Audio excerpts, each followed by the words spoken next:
So, what do you think, sir? Beautiful car. I'll take it. Great. Shalimar Trading, 40B Wilkinson Road. We have all types of Suzuki cars and Jeeps. How may I help you? I want to buy a car for my girlfriend. What make? Alto K10 would be nice, right? Yeah, you're such a sweet, sweet man, baby. I know, right? Fantastic. This way, please.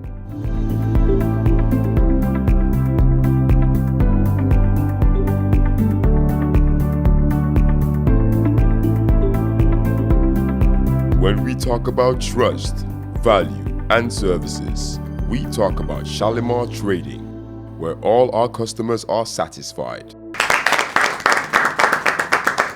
This is the Phebe Swill platform, and we're at the Golden Tulip Hotel. That's the Essential Kimbima, a lovely place to be. And today we're talking to Honorable Dr. Bernadette Lahai, a woman of virtue and substance who we're getting to learn about today, so would be inspired and motivated by her story. She hails from a humble background, and of course she got a good education, which is why she is a doctor. It's not a medical doctor, it's a PhD. So yes, Honorable Dr. Lahai, you went to the Farabe College. What year was that, and what did you go to study? I went to Phebe College in October 1979. I went to do a BA General, Geography and Rural Sociology. Why did you want to do geography? In fact, that was not what I wanted to do, because growing up, you know, on a farm in a rural area, I'd always wanted to be an agriculturist. I wanted to do agriculture. In the school I attended, the Whole Rose Secondary School, Puja, we did chemistry, we did biology, but we didn't do physics. We didn't do additional maths. And so I couldn't have the requirement. I got my chemistry, I got my biology, and then literature, English, geography, economics. So I didn't have the appropriate qualification to go to Jala to do agriculture. In fact, you know, agriculture in my secondary school was seen as a means of punishment. We had school garden, and when you misbehaved, you know, you were sent to the school garden. You were punished. You will weed, you will fertilize, or you will harvest the evening's meal vegetables, because in the boarding school. So we saw it not as an incentive. Which boarding school was that? Whole Rose Secondary School, okay. Puja. So we didn't see it as, you know, a career, but as a source of punishment. So that was meant to be a punishment. Mm-hmm. How did you come to a point now where you had interest in being an agriculturist? You see, I said the main reason why my father left Yengema for Tongo, because Tongo is like 3 hours from our village, Yumbuma.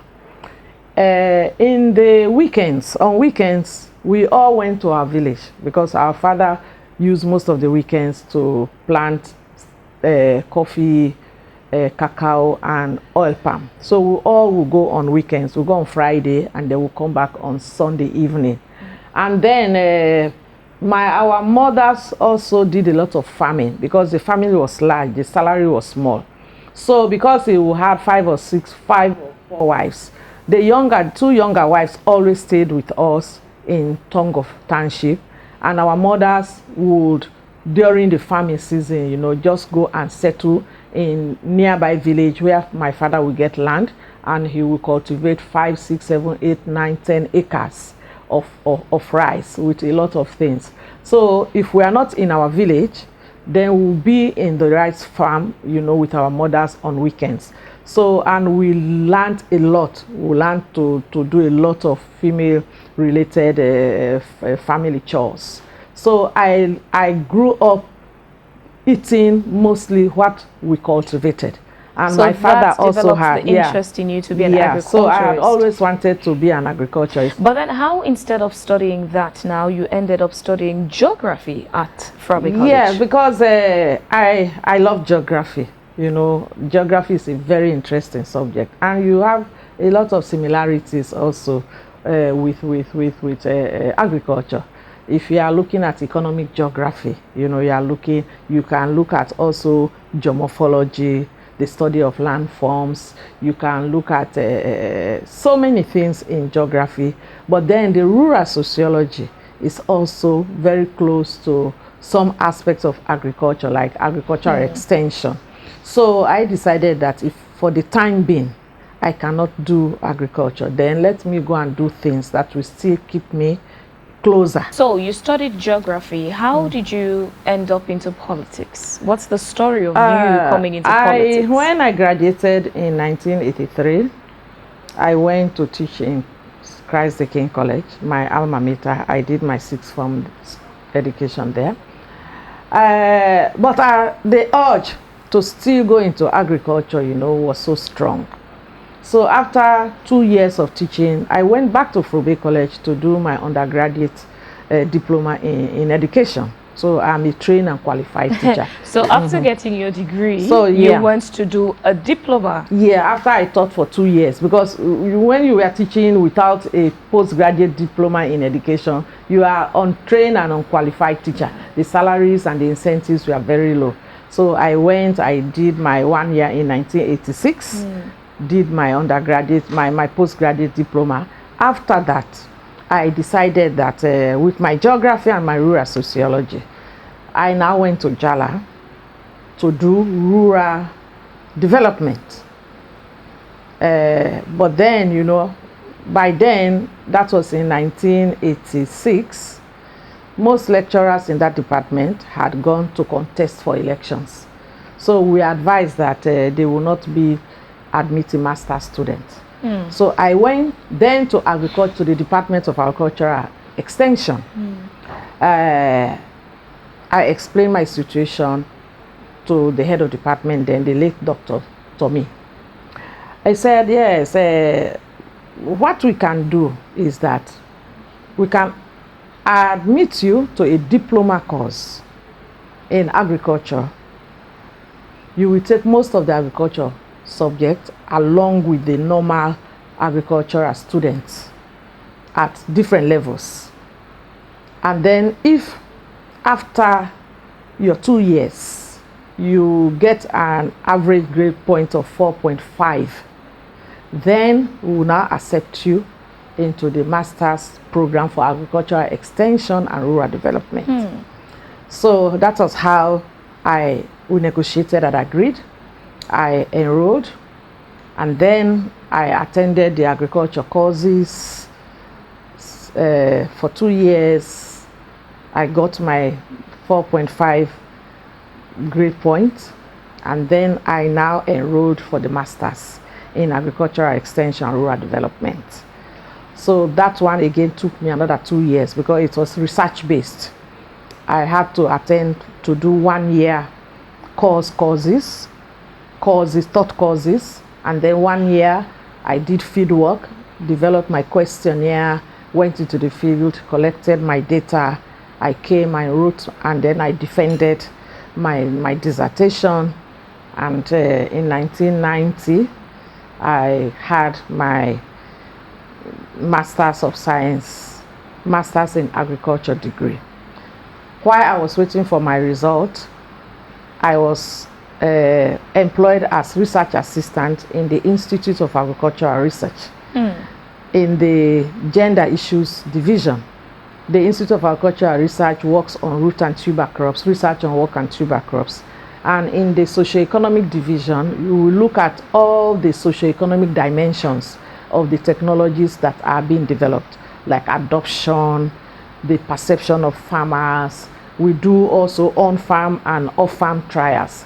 So I worked there until 1994 when I got a British Technical Corporation to proceed to the UK, University of Reading, to do a PhD in agricultural extension and rural development for 4 years.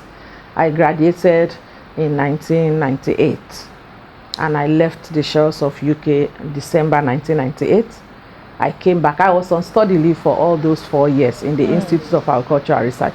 So I came back, I went to the Institute of Agricultural Research, reported for work, and I started working.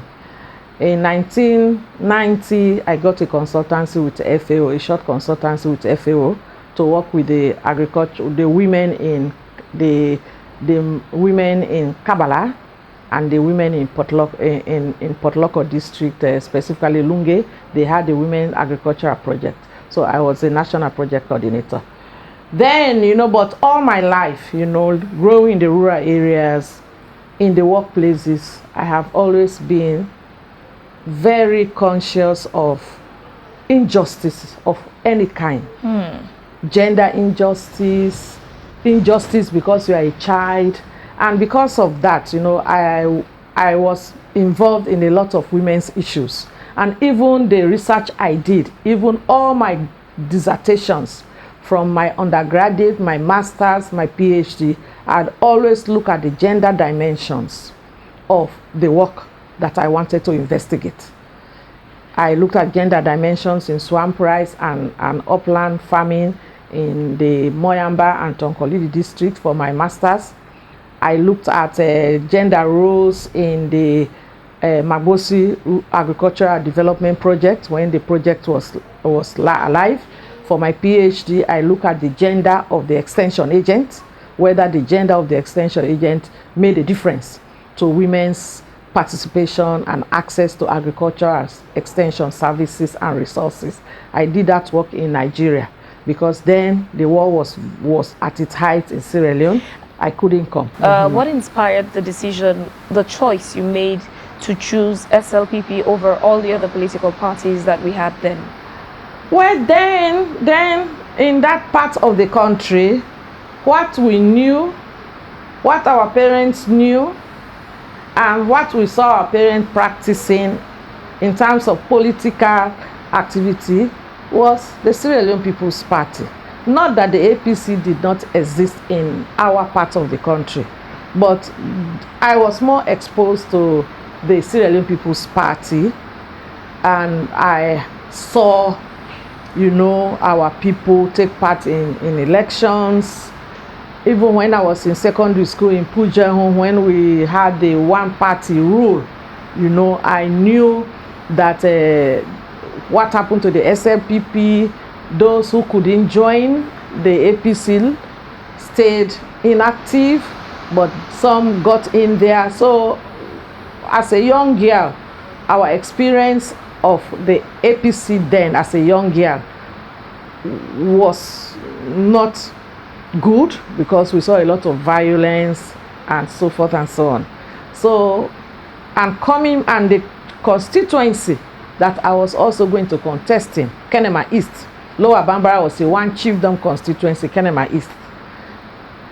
No other party would have won there other than the Sierra Leone People's Party.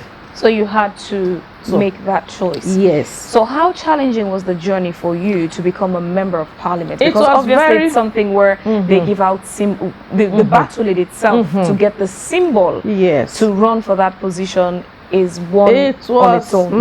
It was not easy, my sister. I've been in academia. I was in activism as far as gender issues or women's issues were concerned, but I was not in active politics. In university days, we had our university politics. In Phebe College, we had our student politics. And then after I left Phebe College, I will not take active part, but I will vote. I think I voted in 1986 when I was doing my diploma or so forth. So I was not known politically, but in our academic circle, you know, I was very much known. So when I expressed the view that I wanted to come to politics, you know, you have all sorts of comments. Who say I come out? Waiting doctor, PhD get for do with grassroots people there. Some even say, in Mende, me. Who say this thing don't come out? Calling me thing. Yeah. Who say this thing don't come out? Yeah, not a place for doctor there. So I had a lot of, you know, comments, but that did not dissociate me or dampen my interest, because I'd given 50-50 my word. I had also given my parents, when I went to them, they would not hear about me going to politics. No, the war had come, our village was completely destroyed, everything was destroyed. My father was living in Kenema, my mother, they were living in rented houses, had come from overseas. They wanted me to go and build our houses, so that they wanted to return. They were not used to staying in bigger towns, you know, staying alongside people. Life was difficult for them. But you had a different view going into politics. No, so they didn't agree on the first place. But I persuaded them that it is not what you may think. And they said, you are a small girl. Your chiefdom is a class A chiefdom. It's a male chiefdom. At what age were you by then? In 2002, we have to do the calculations. No, were you like in maybe your 20s, 30s? No. Yeah, because the way you're saying, they're saying you're too young and all that. Of course, young in the sense that is the first time a woman was coming out boldly to contest in that chiefdom. That chiefdom has been classed as a male chiefdom, as a class A chiefdom. It was the chiefdom that we had the late D.B. Kui, the late Mr. More Lamin, the late Dr. Koji, you know, GB, and a host of highly political and renowned men. No woman had ever dared to come out boldly. So you my parents, would not even allow that, because they are worried for my safety and even for their own safety. They will not allow it. But now we'll talk about that journey. The first woman to dare. I like that word, to dare come forward to say, I want to be a member of parliament in that particular area that had been male dominated. We're talking to Honorable Dr. Bernadette Lahai. This is the Phebe Swill platform, and we're here at the Golden Tulip Hotel, Essential Kimbima, and it's a beautiful place to be. A lovely venue you could use for a lot of things. So let's take a message from our sponsors, Rokel Commercial Bank and Shalimar Trading.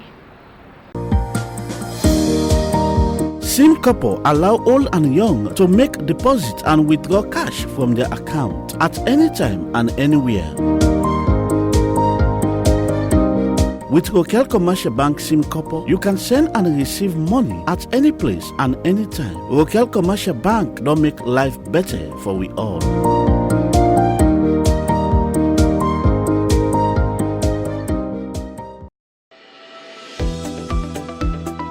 Welcome to Shalimar Trading, the sole authorized dealer of all TVS bikes and kekes in Sierra Leone, with branches nationwide.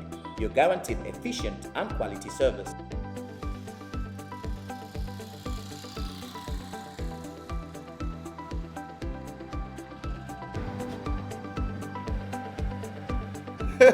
Amude, long time. Abdul, long time indeed.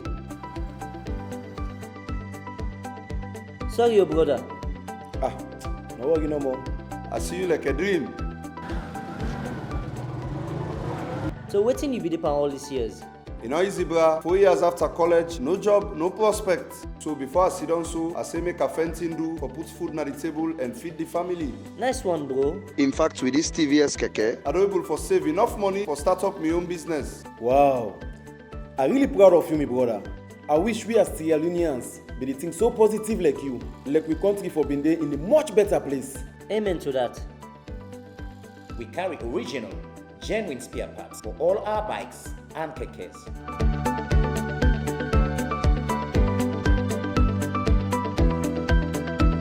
carry sports bikes, off-road bikes, city bikes, commercial bikes, mopeds, and scooters.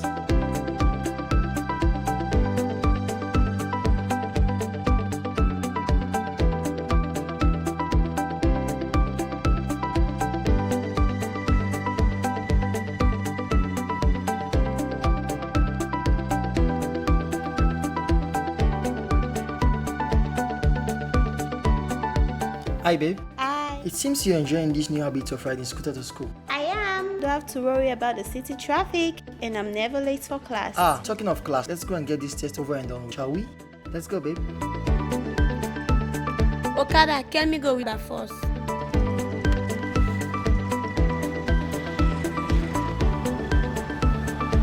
Shalimar Trading, TVS bikes and kekes, the safest and most reliable investment you can make.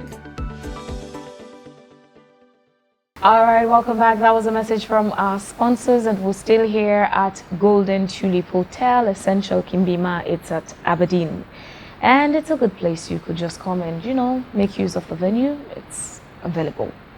We're still talking to Honorable Dr. Mrs. Bernadette Lahai. So you dared to be a member of Parliament for that constituency. In the end, you served 3 terms. Yes. 3 terms being a member of Parliament for an area that has been or had been male-dominated for decades, and you served for 3 terms. What would you credit for that success? Because that, of course, in itself is a major success. You were the first female and you succeeded. You won. 3 times you won. What would you credit for your success? Well, first of all, I will give the credit to God. Because if I tell you how I got on the list, in 2002, we were using the list system, the district block system. Every district had 8 constituencies. And on the list system, you have 8 priority candidates. And then on the B list, you have the alternate candidates. So those who go through the electoral college successfully will be on the A list. But then, if you are number 2, you will be on the B list, just so that if anything happens to number A that will stop him or her from contesting, they don't have to go back to the constituency and do another electoral election. So you will immediately just go through. That is why you nominate together with the A candidate. So as I said, my uncle, the late D.B. Kui, and my uncle, the late Mori Lamin, were my 2 contenders. They would tell me, Bernadette, you are a young girl, give us this opportunity, age is on your side. I said, no, uncle, small children do die, just as elderly people do die. You have been in politics. Lower Bamba has never got a woman. Give me this opportunity. Anyway, at the end of the day, I was on the B list because when we went through the electoral college, my uncle, the late D.B. Kui, emerged as the priority candidate, and I was the alternate candidate. But the women said, don't worry, this is a start. You have made a good showing. Just be patient and continue to work alongside your uncle. And that is exactly what I did. So we went through the nominations together. Then along the line, something happened. And my uncle was disqualified. Then automatically I would have come to his position. He was number 3. Yeah, he was number 3 on the list. I was number 3 on the alternate list. But then because I was new in the party, everybody said, how come she comes and then automatically she's now on number 3. So they decided that the list will go up. Number 4 will now go to number 3. Number 5 will go. So I will now be number 10. I will now be number 10. So that was a problem. But that means Lower Bambara will not have got a member of parliament because my uncle had dropped out. So it was a big toss to my sister. It was a big tussle. We came back to Freetown. The situation was brought before the party. The party met. Some people in my district and in the party said, no, she cannot go to number 3. Let the list come up. She's coming new. She has to wait. There have been people, you know, in the party who has worked very hard. A stranger, where is she coming from? But thank God, we had people who wanted to follow the law. Mr. Solomon Berewa was then the flag bearer candidate, but at the same time he was the Attorney General and the legal advisor to our party.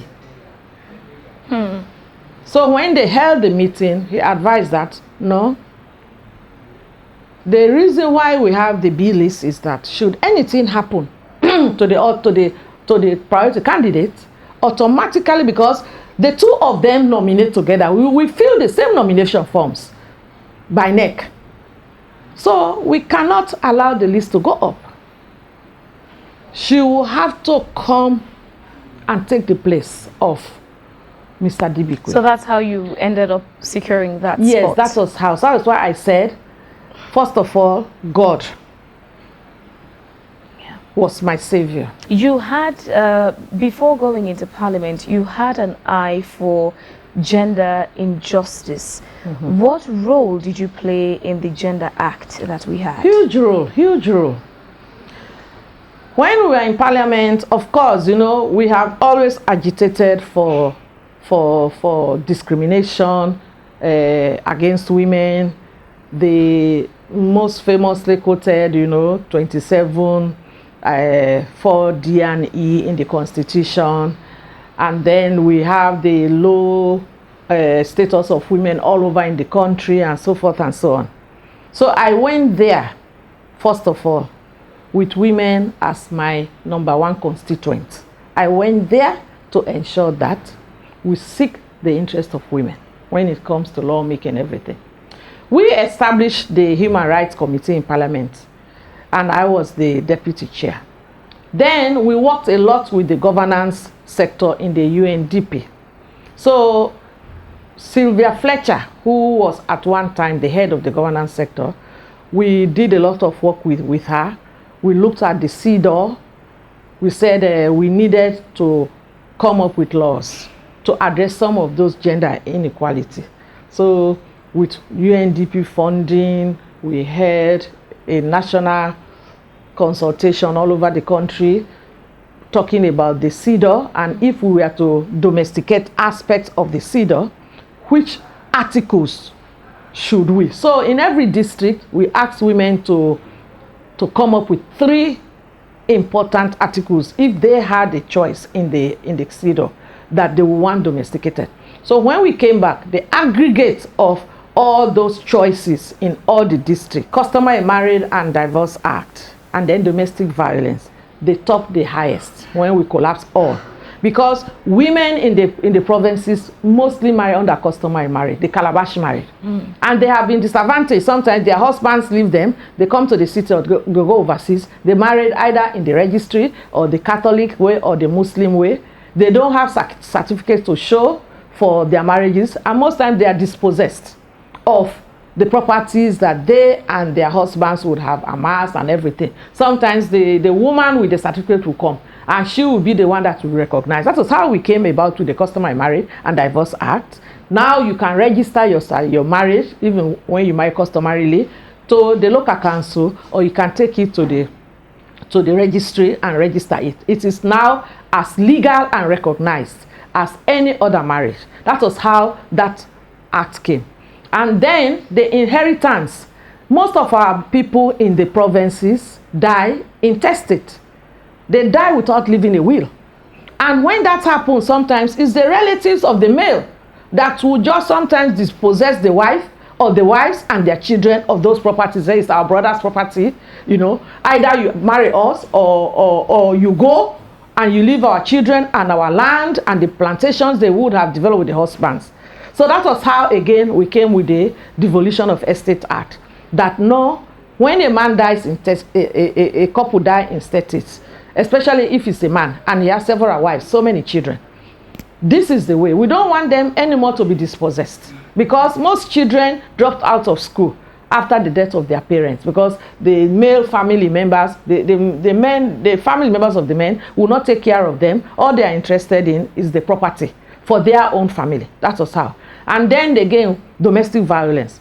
When we went around, the women said they are beaten by their men like any chattel, you know. They are properties of their husbands, they are raped, they are sexually molested, and all of those things.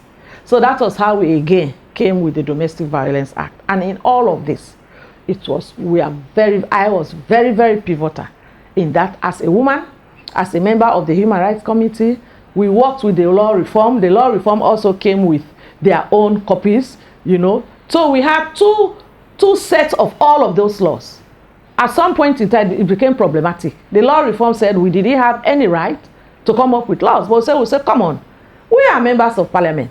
Our work mainly is to make laws. So at the end of the day, we had to come together to now harmonize their laws. They had the Sexual Offences Act, they had the Marital Causes Act, the Domestic Violence, and all this. And we also, working with lawyers and women's group, who also had these two, together with the gender ministry, also had. So we had to come together. Then we decided that because of that, the gender ministry, it will not be now a private member's bill. The gender ministry will now be the one that will table all of this bill. So we worked very hard together with Auntie Shali then. Auntie Shali was the gender minister then. And we mobilized women all over the country. In fact, that night, the president had to give us the certificate of urgency. It came under certificate of urgency. That means whatever you did with that bill, you will have to pass it. So we are in parliament for maybe up to 10 o'clock for the first time. You know, parliament sat up to 10 p.m. Women came from all over the country wearing white and everything, agitating, calling upon their members of parliament. So I have been in front of all of this. Even the issue of the affirmative action. We have spoken about affirmative action, minimum 30% and all. We have all the problems. We know all the problems. But the problem was, we didn't have a working document. So I had to, based on my knowledge of the laws that we passed, I had several copies of the law. I went to the CGG office and I have brought with me several of the bills, and following the format, I developed the first draft of the affirmative action bill. I developed it, and then we took it all over the country. We had a consultant to look at the provisions, because in there we are talking of special seats for women in the parliament, in the council, in the paramount chieftaincy, and a host of things. So we had to get consultant to look at it. People gave in their views, and so forth and so on. The gender policies of this, the gender policy that we now have, this was also something that we have been passed. So, in short, I have always been part and parcel of those gender discourses in this country. Let's look at your score sheet internationally, minus the Sierra Leone Parliament. What other achievements do you have that you can show forth and be proud of? Well, when I was in Parliament, I was appointed to represent the Sierra Leone Parliament in the ACP European Union Joint Parliamentary Joint Parliament. The ACP is the African Caribbean Parliament, and then the European Parliament. The headquarters is in Brussels. It's like the Pan-African Parliament. The only difference is that the Pan-African Parliament is made only of African parliaments. There also, parliamentarians are nominated by their parliaments to go to the ACP and work there. Also coming up with model laws, discussing all issues under the surface of the earth.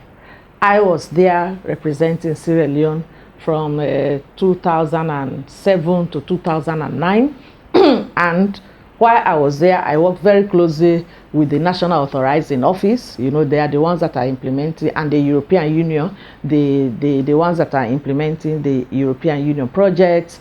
They developed the national strategy and all those things. So I was able to do a lot of things. In fact, that was the time where, when we were, the whole world was working towards moving into the Cotonou Agreement. You know, the Cotonou Agreement is the one that actually established the ACP, European Joint Parliamentary, and we are in the process of reviewing it. So Sierra Leone was very key and critical. So I gave a lot of technical support, and for the first time I was able to organize a tripartite arrangement between NAO, the parliamentarians that went to the ACP and the EU Parliament and the Ministry of Trade, because so that, you know, there's synergy. Because what we found out was that what we were discussing in the ACP, sometimes the NAO, National Authorized Office, didn't know, and then the Trade Ministry did, you know, there was no synergy. But I also was very responsible for Sierra Leone to adopt the revised Cotonou Agreement, which we had not adopted.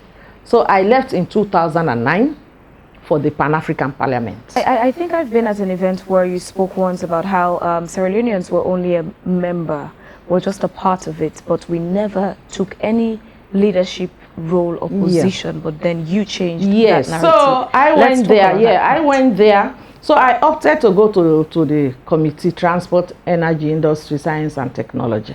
But also, like all parliaments, you have parliamentary sittings.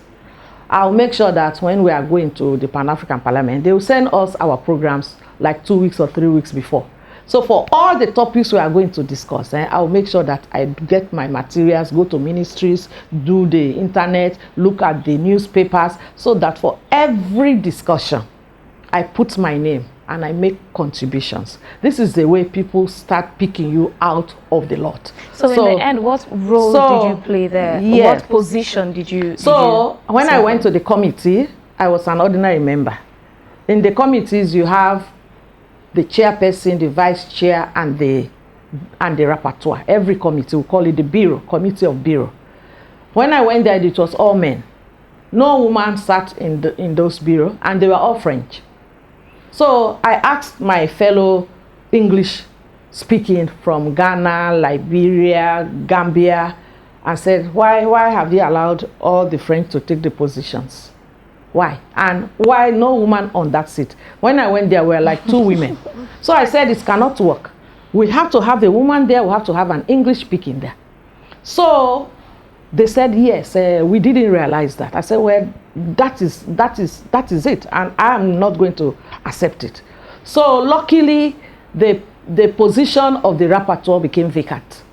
And I vied for it. My caucus, the West African caucus, nominated me. They said, are you going to win? Yes, I said, I will win. Just put my name, and they sent my name for that position. So when we went, you are going to defend your position.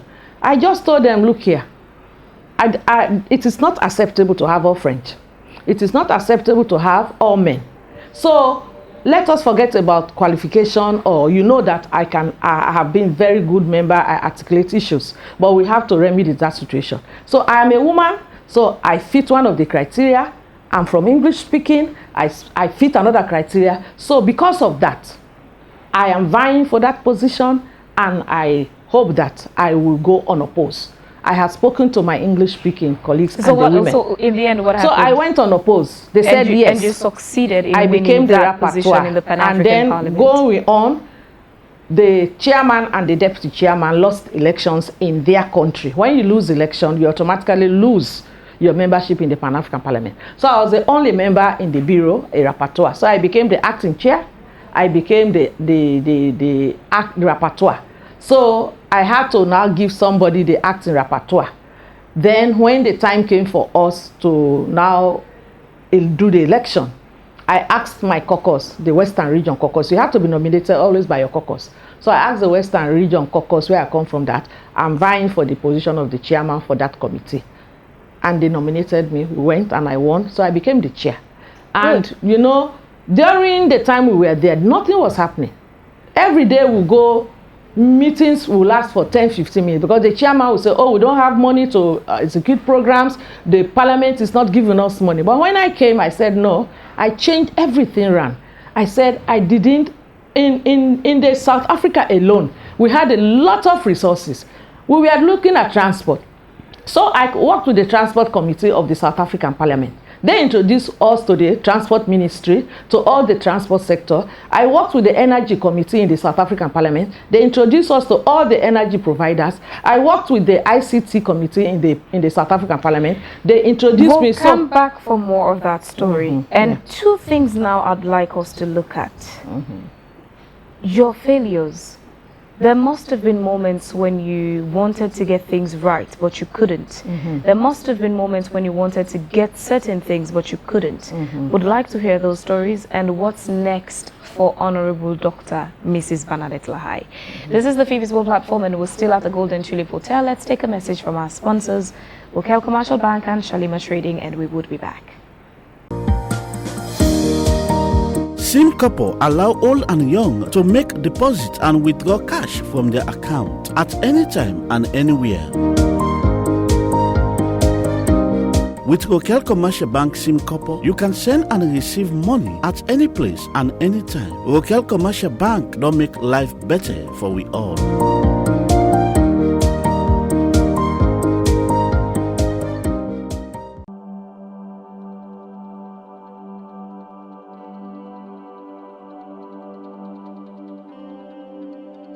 Farmers from across the globe have a strong bond and passion for the soil, which leads to nurturing of the land.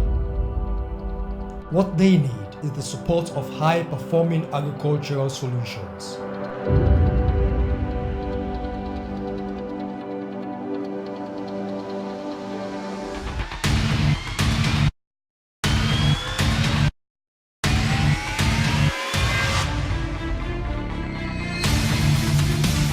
A wide variety of implements like rotavators, self-propelled combines, disc plow, MB plow, disc harrow, cultivator, reversible MB plow, and other implements.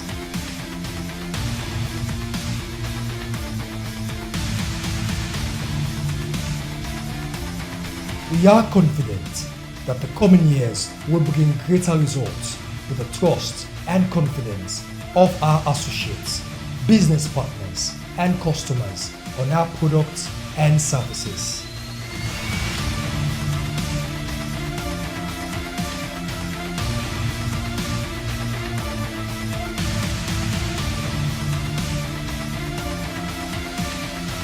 Sonalika tractors range from 20 horsepower to 120 horsepower.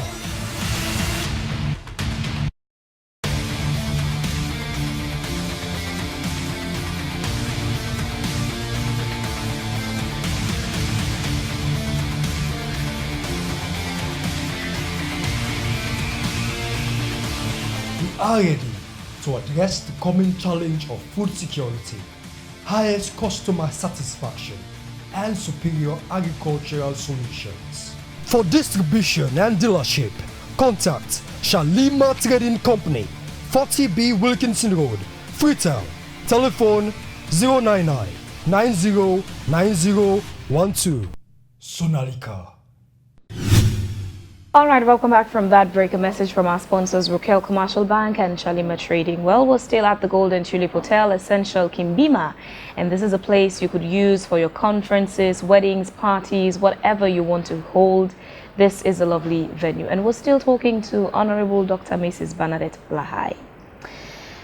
Your challenges in life could also go a long way in motivating and inspiring people. Oftentimes we hear about people's successes, so it paints a picture of fantasy in the minds of people, thinking that success is easy, it's cheap, you get it anyway. Let's get to hear some of your failures. Okay, I told you that it was not an easy task growing in a big family.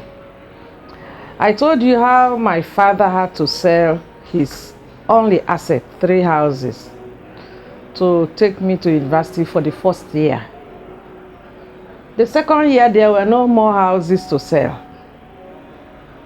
It was difficult.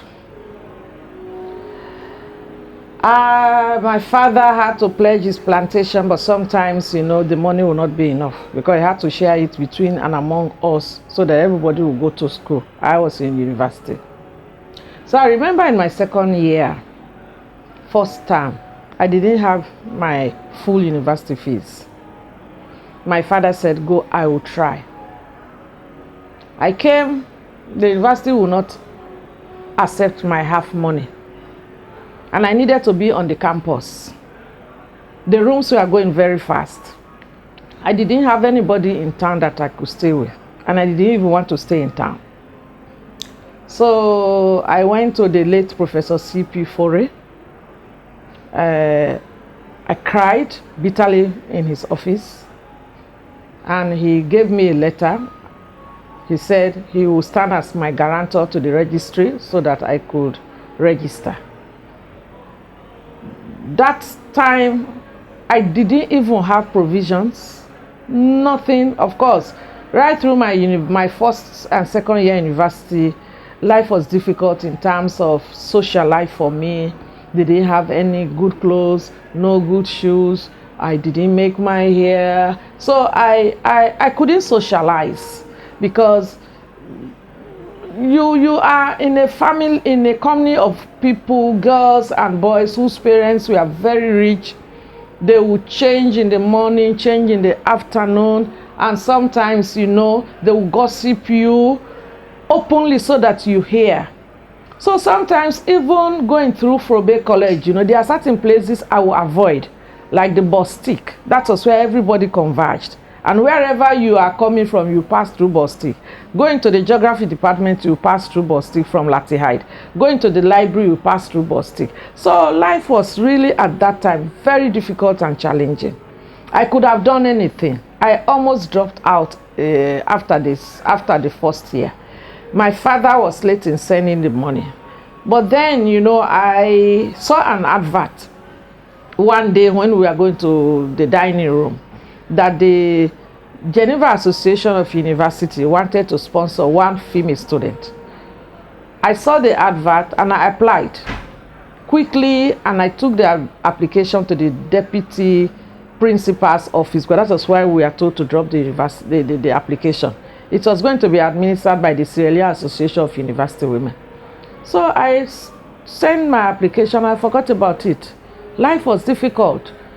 Didn't have the money to pay the fees, but I managed to get into residence. Every now and then, they will ask me for the balance fees and so forth. Then one day I came from lecture so dejected and everything. And then, I saw a letter under my door. I opened the letter, and then I was asked to immediately report to the consul, the Swiss consul, who was, administering work from Geneva. By then they were at the House Street. He was I think the head of the cold storage. I didn't know why they were calling me. So I hurriedly just, changed, and I went down looking for House Street, looking for the consul. I went there and I introduced myself. I was Bernadette Musa. I have this letter. I showed it to the receptionist. She said, oh, sit down and wait. After a few minutes, she went in there several times, in and out, and then I was asked to go in. When I went in, what did I see? Who did I see? The members of the Sierra Leone Association of University Women, they were all seated. You had the SFBC there, camera. You had the journalists, and they started taking my photos. I didn't know what was happening. They gave me a chair and I sat down. And they said, did you apply for a scholarship? I said, yes. They said, you are the proud winner of that scholarship from the Geneva Association of University Women. I cried, knowing that my father was struggling back home to send the remaining college fees. So they asked me to go back to the university and bring my book list for the year, to go to the registry, the administration, to bring my college fees statement for the year. And they asked me whether I had a bank account. I said, no, I don't have money. I've never opened a bank account. And Dr. Nana Pratt, who was a lecturer in chemistry, gave me a letter to go to the bank. I opened a bank account, and they gave me my whole academic year's college fees. They gave me my allowance for the year, and also I had clothing allowance. I had my transport allowance that would take me to and fro from Freetown to my village and back. And that was how God saved me from dropping out of university. So, with no more worries about college fees, I wrote a letter to my father that he should not worry about the other half of the money, that God has heard our prayers. I've got a very lucrative scholarship, and I sent my book list. Within months, all my coursework and everything What was was your sent back. father's reaction when he learned of this scholarship you received? Well, my father being always a religious man and always believing and trusting God, he just said, thank God, our prayers have been heard. So for the rest of my academic pursuit, my father didn't have to worry, because as I said, even my transport allowance they will give me, I kept those money in the banks. I used it judiciously. When I finished my first degree and I did my postgraduate diploma, I approached the organization that I want to go to Jala, because I had always wanted to do agriculture.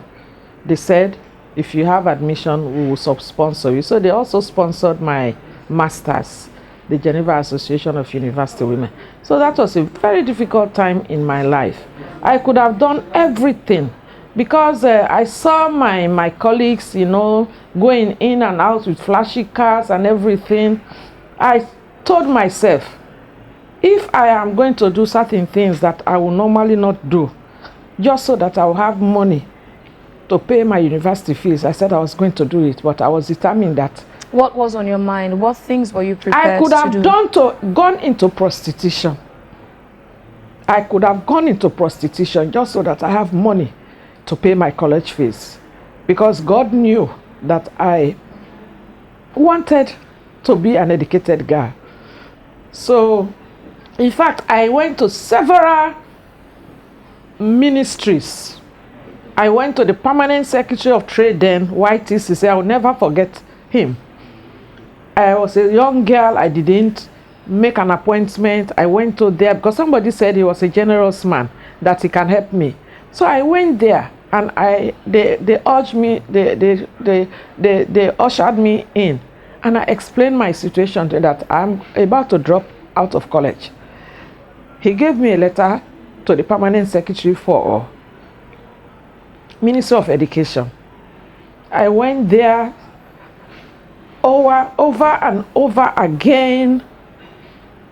I didn't get the SIG grant, because, you know, we had applied for the SIG grant. The first year I didn't get it. The second year again, I didn't get the SIG grant. So, and then because by then, you know, you had to have very strong recommendations. I didn't have anybody to recommend me. So he tried. I didn't get it. So every time I went to him, he would give me transport, you know, and pocket money, you know. He had forgotten about me until when he appeared before me in Parliament, when he was, I think, appointed the chairman of the board for NATCOM. I told him, you don't know me, and I explained my situation to him, how he helped me. He didn't even know me then.